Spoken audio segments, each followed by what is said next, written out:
Oh, hi there. You caught me out here in the vineyard.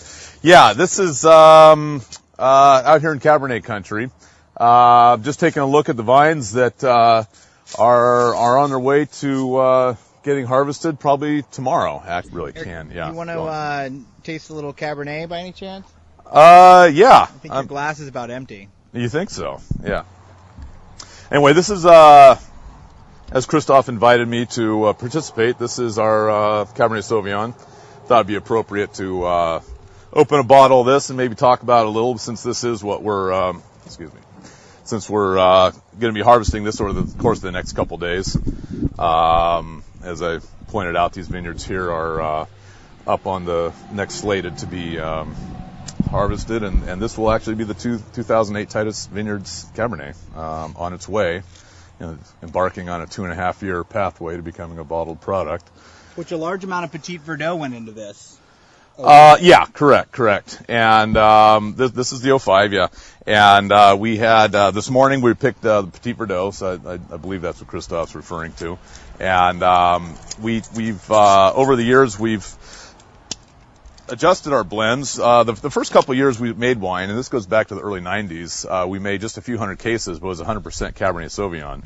And that was not unusual back in those days. Very few people were working with blends, and if they did, it was maybe just a couple percent of either Cabernet Franc or Merlot.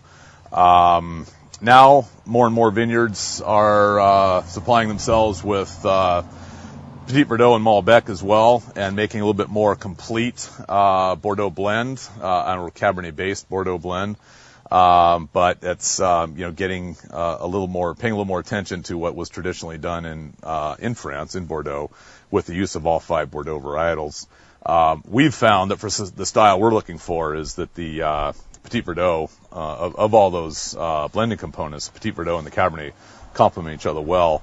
So we're using up to 10 to 12%, I think, in this blend. I think even more than that, maybe 13%. Yeah, matter. well, so who's counting? But right. Yeah, there's a percent here or there. The point being that typically it's used at 2 or 3%, and it's usually just for color and a little, building up the structure a little bit more. And we find that at that level that we use it does those things, but it does it at a higher level, building up the structure that well complements what we're doing with the fruit in terms of the ripeness factor. It allows us to use much more fruit-forward Cabernet, and then balance that with much more structurally based Petit Verdot, and you get almost what I call kind of a hybridized style. Sort of a big kind of hybridized between a big sort of a mountain style versus a little bit more lush, supple round tan and valley floor style. Taking a little break. Cheers. Yeah, cheers. Yeah. A little Cabernet Sauvignon.